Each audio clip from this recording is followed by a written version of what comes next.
preços caíram no Observador. Esta Black Friday garanta acesso a todos os conteúdos com 66% de desconto. Estava à espera de um presente? Não é Natal, mas nesta Black Friday, além do melhor preço do ano, estamos a oferecer 14 estadias em hotéis do Grupo Pacheca. Assine-os com 66% de desconto e habilite-se a ganhar. Tudo em observador.pt. Lula da Silva que quer mudar a data da independência do Brasil. Portanto, estamos a assistir... Isso não sabia. Aqui... A sério? Vai deixar de ser 1888? Exato. Pronto, quer fazer ali uma mudança da data do Grito do Ipiranga para a data de expulsão das tropas portuguesas.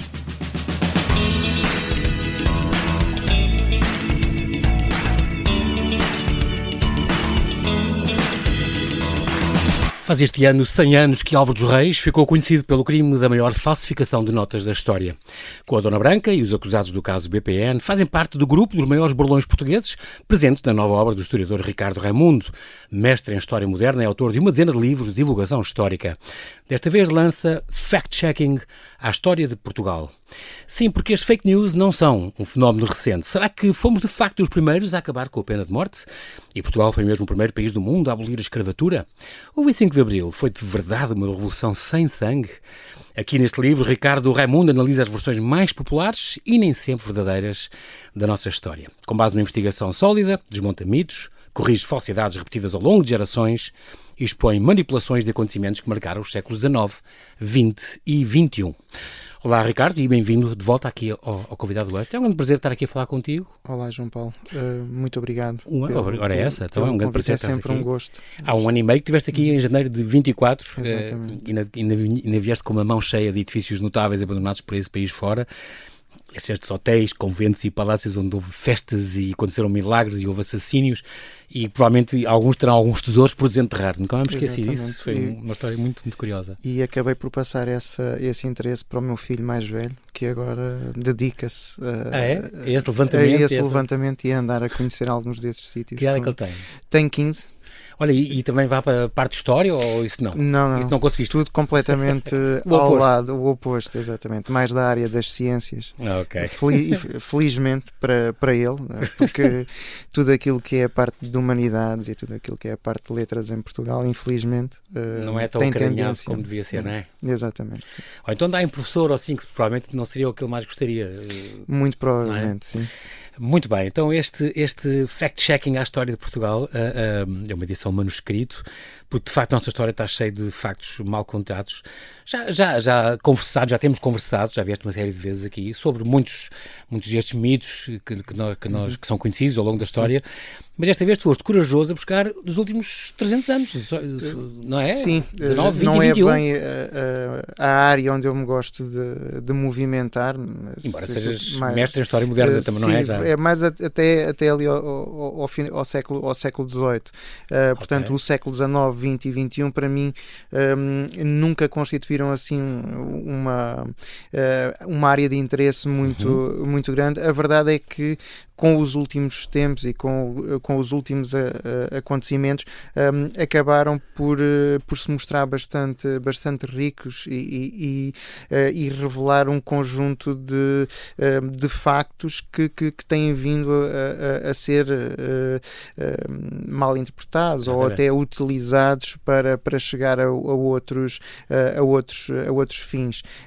Daí ter decidido pegar neste período mais recente, a história contemporânea. Alguns dos factos já aconteceram neste século e é cada vez mais, no fundo, assustador ver que existem muitos factos que se vão repetindo, apesar de termos outro contexto, de termos outros nomes, mas a verdade é que parece que faz parte da nossa essência e da nossa maneira de ser. É a nossa idiosincrasia um bocadinho, não é? Um bocado Exatamente. Mas é engraçado falares nisso, Ricardo, porque Não vamos mais longe, em 2022, mesmo com a invasão da Ucrânia, eu lembro perfeitamente daquela, e todos nos lembramos, daquela lição de história do Putin, não é? Exatamente, a dizer que porque é que a Ucrânia não devia existir e a inventar os factos e a refazer a história à maneira dele. E é muito engraçado porque...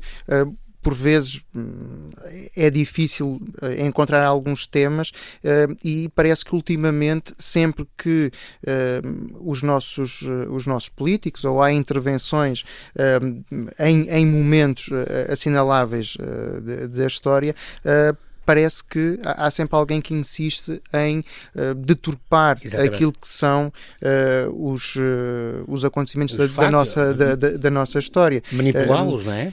Basta recuar aqui até... não é preciso recuar muito, basta irmos ao nosso dia 10 de junho para analisar o discurso que foi preferido e um conjunto de mensagens que foram passadas. Aqui em Portugal, no Dia de Portugal. No Dia de Portugal. Aliás, um artigo do Observador, da autoria do historiador João Pedro Marques, chama precisamente a atenção para isso, desde um desconhecimento de determinado tipo de factos, como por exemplo assumir-se que Portugal foi pioneiro no tráfico de escravos, quando isso não é verdade. Temos que recuar ao século VIII para... quando os muçulmanos eram os principais responsáveis. Quando os mouros tomaram conta da Península Ibérica. Exatamente. Faziam no Mediterrâneo, portanto, uma área de transporte de escravos. Tráfico de escravos. Exatamente. Ou então atribuir uma coisa que é muito recorrente e cada vez assistimos mais a isso, que é olhar para o passado e atribuirmos a determinado tipo de figuras valores dos dias de hoje. Portanto, no caso é referido o cronista Gomes Eanes de Zurara, em que se refere que ele foi dos primeiros a mostrar-se contra a escravatura, quando na verdade aquilo que ele depois diz é que tudo aquilo era justificado porque eram almas que se ganhavam, e que o infante Dom Henrique deveria ser tido em grande consideração porque estava a resgatar aquelas almas perdição, para o cristianismo, para convertê-las, era a ideia, não é? Missionar também. Portanto, aqui a compaixão... O contexto é extraordinário e é importante. Exatamente. Ou como esta questão que existe agora de denegrirmos os descobrimentos. Os descobrimentos tiveram um lado, obviamente, muito pesado com a questão da escravatura, mas não foram os portugueses que inventaram a escravatura. Claro, mas os descobrimentos portugueses tiveram outras coisas muito boas. Claro. Não é? Portanto, basta ver as questões científicas, todos os avanços. O conhecimento do mundo, da geografia. Exatamente. Portanto, não se pode olhar para o passado para já com o efeito de julgamento e com os valores de hoje em dia e que hoje defendemos, obviamente, as coisas mudaram. É? Portanto, claro. e isto hoje em dia torna-se cada vez mais grave e eu inicio o livro com referência ao George Orwell, dizendo que quem controla o passado controla o presente, mas talvez podemos até referir a Mafalda, que do Quino, exatamente, que dizia que viver sem ler é muito perigoso, porque obriga-nos a acreditar naquilo que nos dizem. Exatamente. E é isso que se passa hoje em dia. Basta alguém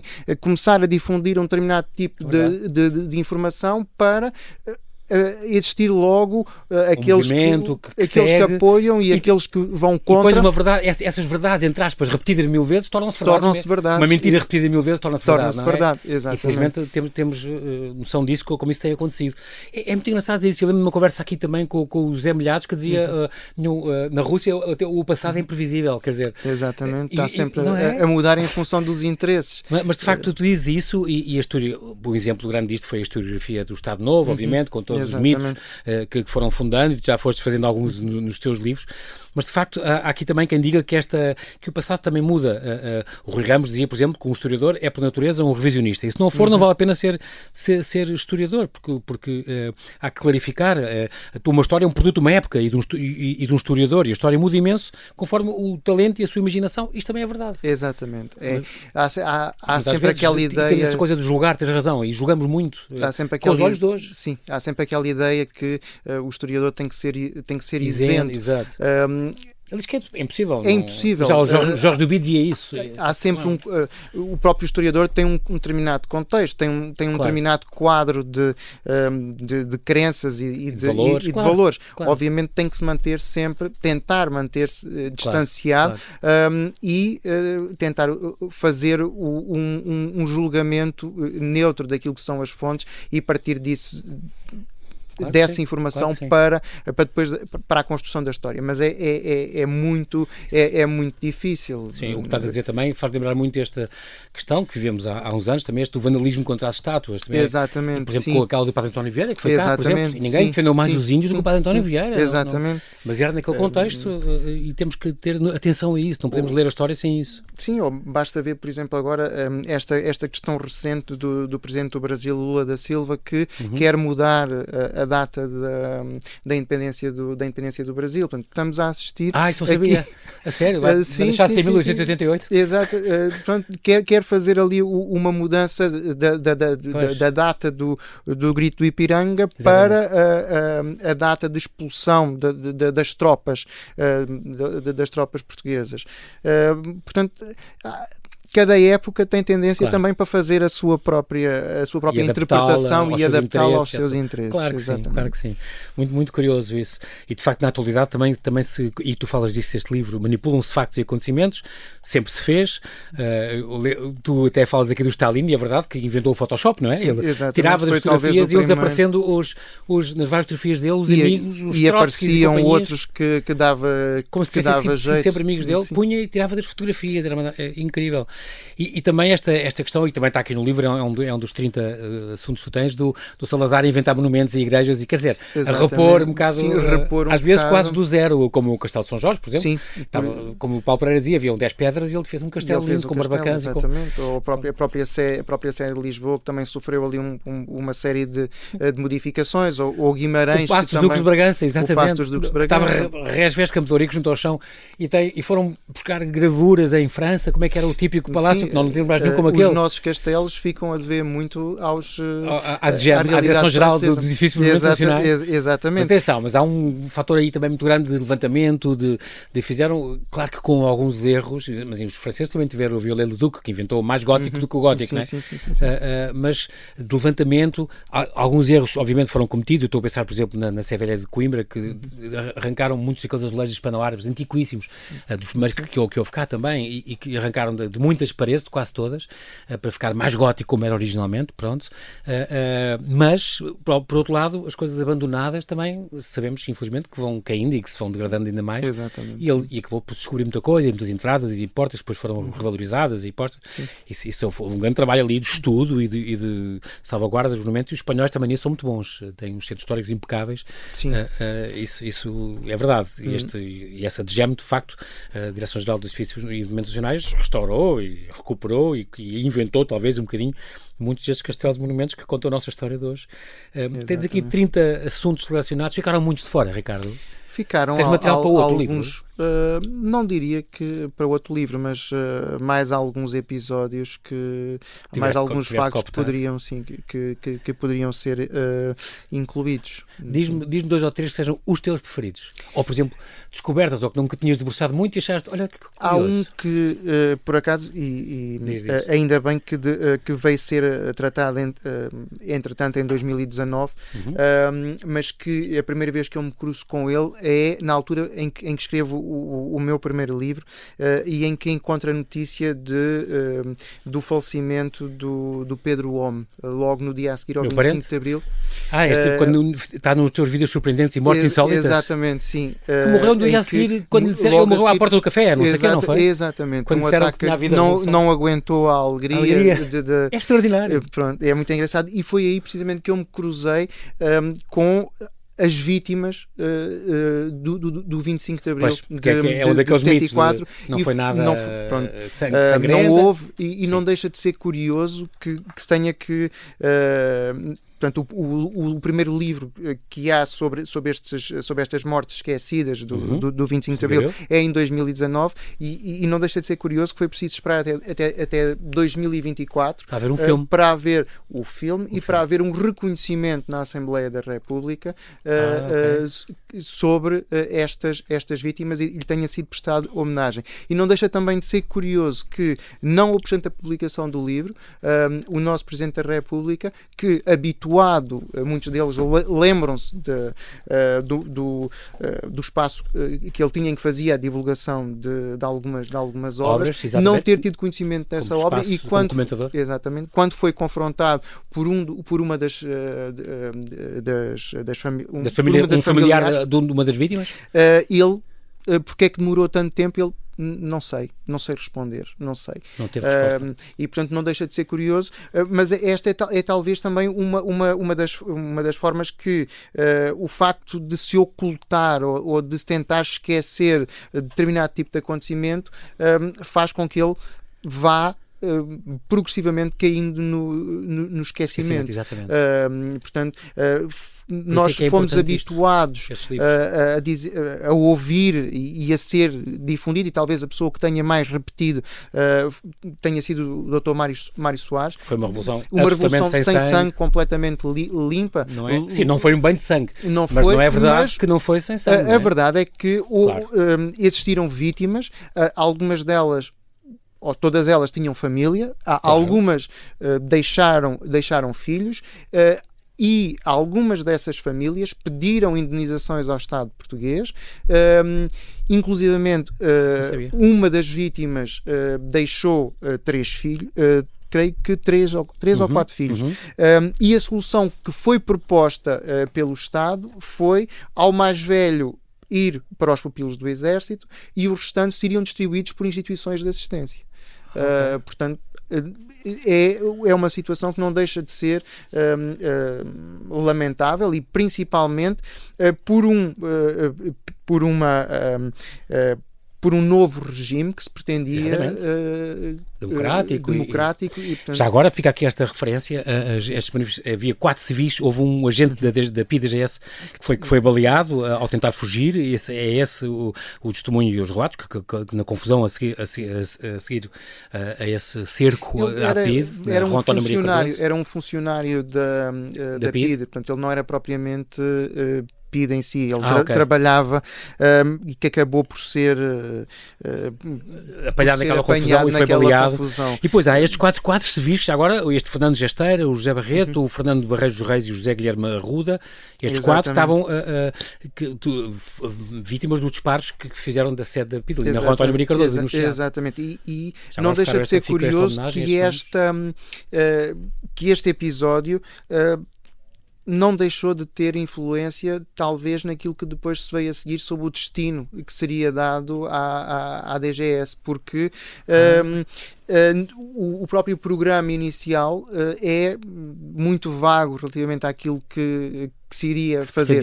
A extinção,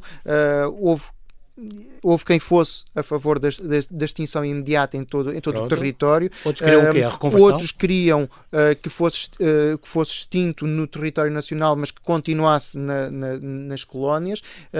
Isso faz lembrar a pena de morte. Exatamente. E a escravatura também. E a escravatura. E portanto, pode ter, de certa forma, influenciado a decisão. E, de facto, só este filme Revolução Sem Sangue, do Rui Pedro Sousa, é que fala então destes destes 4 jovens e deste funcionário que morreram neste dia, e também houve depois mortos no 11 de março, assim, mas pronto, mas aqui foi neste dia, de facto, que não foi, tive estas vítimas, e não foi, portanto, uma revolução sem sangue. Também há aqui outros capítulos, nomeadamente da questão de nós, mas já tenho tido alguns convidados que falam disso, não sermos, assim, um país de tão brandos costumes como isso. Exatamente. Também quer a guerra civil dos liberais absolutistas, que foi entre 20 e 50 mil mortos, que é uma coisa brutal. Basta olhar para o século XIX. A Primeira República. A Primeira República, que foi completamente uma guerra civil intermitente, 1500 mortos, e falas muito nesta noite sangrenta, esta e a caminhonete fantasma. Há um ajuste de contas. O Dente de Ouro, o Abílio Olímpio. Há uma série de figuras do 5 de outubro de 1910 que são assassinadas nessa noite. Ricardo Raimundo, temos que fazer aqui um brevíssimo intervalo, já voltamos à conversa, até já.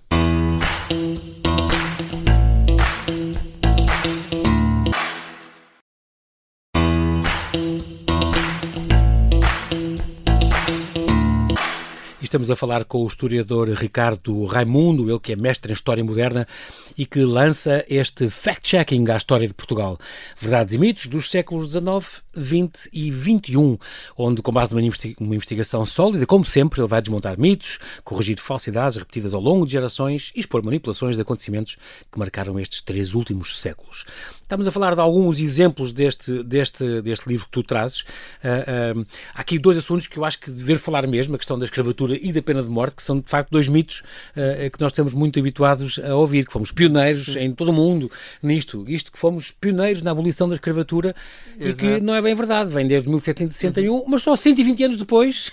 Exatamente. É que as coisas concretizam. Porquê? As primeiras leis saíram só a dizer o quê? As primeiras leis acabam por surgir mais com preocupações economicistas do que propriamente com interesses... A preocupação humanitária, digamos assim. Isto logo com o Marquês de Pombal, não foi? A primeira pessoa foi exatamente o Marquês de Pombal, em 1761, que vai proibir que sejam trazidos escravos. A importação de novos escravos. Mas apenas para o território da metrópole e das ilhas adjacentes. Okay. No restante territórios... continuava a vigorar a escravatura. Pronto. Isto porquê? Porque caso fossem trazidos para o território nacional, era mão de obra que fazia falta nas colónias. Portanto, a preocupação dele era precisamente focar a mão de obra na força operária. Exatamente. E por outro lado também, de certa forma, incentivar que existisse no território nacional mão de obra livre, motivada e capaz de participar ativamente naquilo que era o seu plano de industrialização. Portanto, daí esta preocupação. No entanto, não seria também alheio ao facto de, em alguns países da dita Europa mais esclarecida, já existirem vozes que se pronunciavam contra a escravatura. Pois eu achei eu por acaso quando li isto, achei que era também isso um bocadinho, a dar a imagem, passar lá para fora. Nós éramos muito influentes na altura também, não era? E muito ricos. Vinhamos do Dom João V e tal, portanto, dar um bocado a imagem que cá já não há isto, os escravos já não estão a entrar escravos novos, estamos a cumprir as leis, mas lá fora tem, nas colónias que era longe e aí continuava a operar e eram precisos lá, não é? Sim, mas a principal finalidade é exatamente conseguir fixar a mão de obra escrava nas colónias, mas a verdade é que depois esta lei acaba por sofrer alguns retrocessos, porque volta a ser permitido novamente a entrada de escravos, desde que eles fizessem parte das equipas portanto, ou seja, tinham que estar registados nos navios que chegavam a Portugal. Isto depois foi utilizado para quê? Muitos senhores traziam escravos e depois aproveitavam-se e vendiam, ou então utilizavam-nos como mão de obra. E será preciso depois esperar até 1869 para aí sim existir... Com o decreto assinado pelo Dom Luís, não é? Exatamente. Abolir a escravatura. Mas mesmo assim a verdade é que continuou a vigorar... Em todos os territórios. Em todos os territórios, sim. Acabou por continuar a vigorar uma situação muito próxima da escravatura, com a questão dos Os libertos, dos libertos, a servidão dos libertos.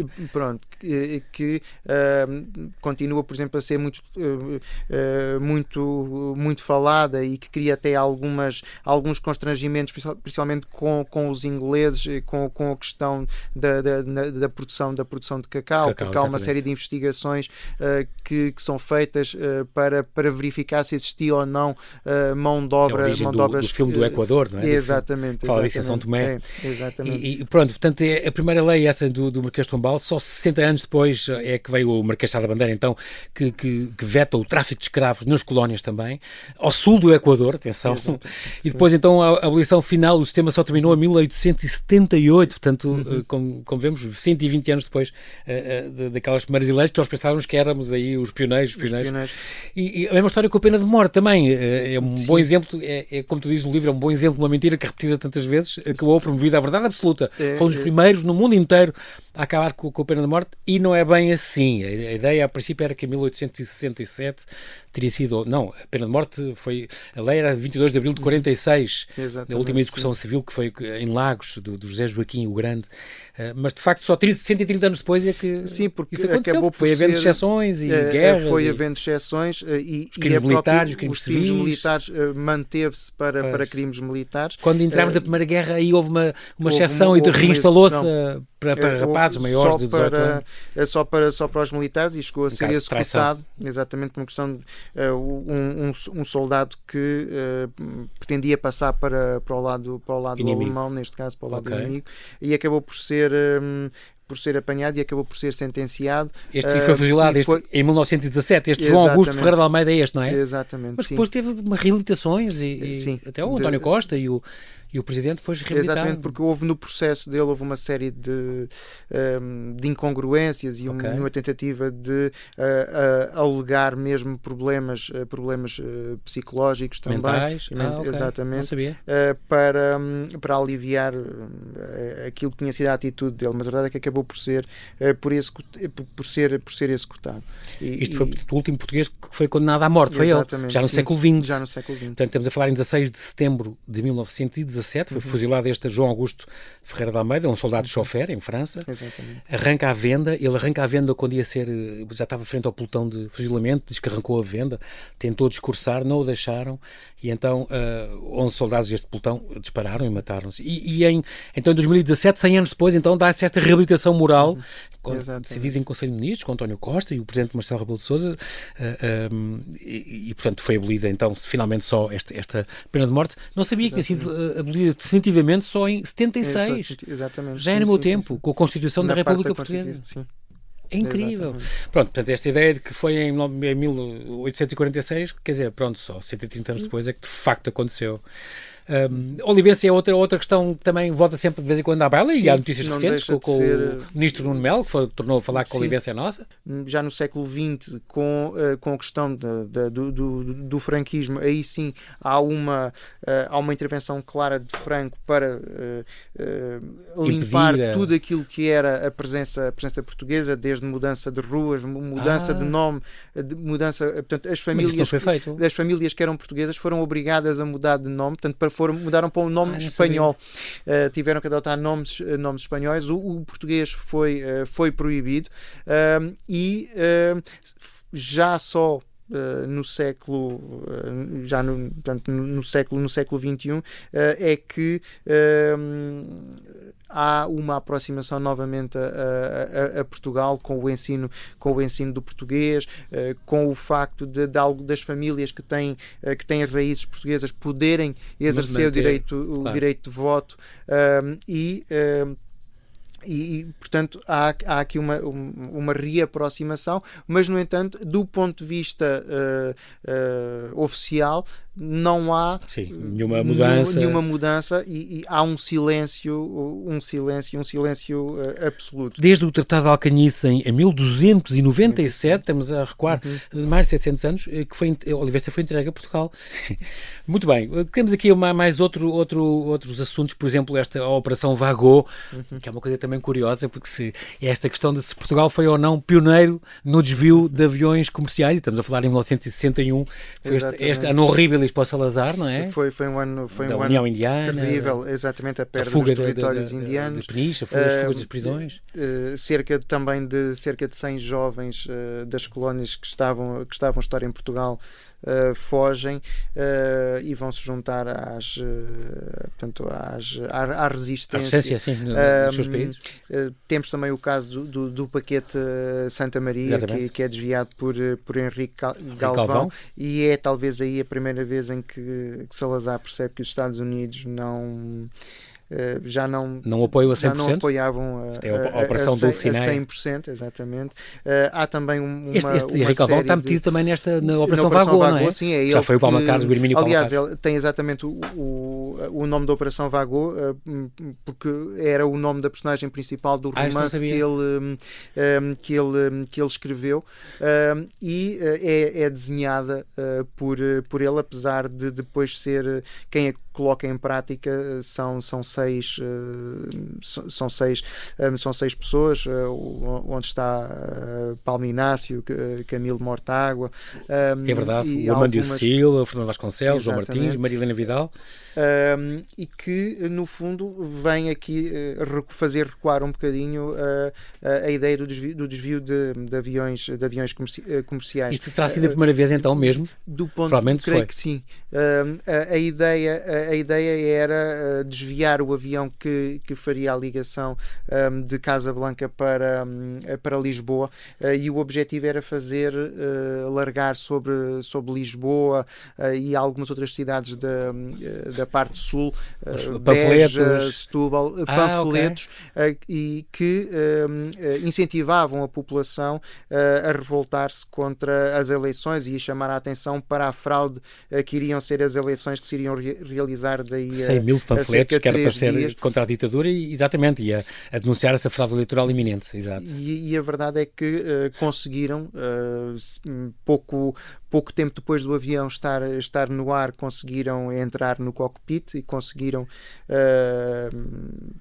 tomar o avião. E quando chegaram a Lisboa, houve ali uma tentativa de aterragem que falhou, porque o piloto pensou que poderia enganar os assaltantes. Os sequestradores. Exatamente, mas o avião voltou novamente a levantar voo, conseguiu depois obter a autorização da torre de controle para sobrevoar Lisboa a baixa altitude, largaram os panfletos, passaram depois para a margem sul, para Setúbal, desceram a Beja, foram também a Faro, Barreiro, exatamente, e depois chegaram a Tânger, onde os esperava Henrique Galvão e também a polícia marroquina, e depois conseguiram partir para o exílio, mas não deixa de ser interessante que esta ação estaria concertada com uma outra que assentava na tomada de um quartel, talvez o quartel de Beja. A verdade é que depois, devido aos desentendimentos que existiam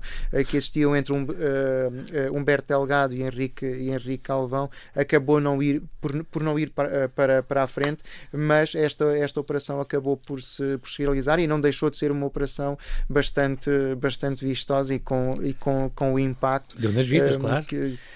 Esta tripulação ficou retida depois de uma semana pelas autoridades marroquinas. Exatamente. Ficou impedida de regressar imediatamente. O Marcelino foi interrogado ao voltar a Lisboa e chegou a ser suspenso durante um mês. Foi assim, um golpe de propaganda antitotalitário. E depois teve como prémio ir no avião que foi buscar as tropas à Índia. Depois da rendição. Depois da rendição, exatamente. Que foi entendido como um castigo porque tinha participado naquela exatamente. manobra terrível contra o regime. Muito bem, há aqui outro mito, este fact-checking também, a questão do Salazar, morreu ou não porque caiu de uma cadeira, e de facto há esta história que ele teria caído neste forte de Santo António da Barra. É uma boa ideia, ele já está visitável, já se pode visitar este forte, teve fechado muitos anos ali em São João do Estoril. Mas de facto ele caiu da banheira 3 dias depois, e aí é que as coisas se complicaram muito. O próprio Salazar dizia numa carta que escreveu a um amigo: só morre quem quer.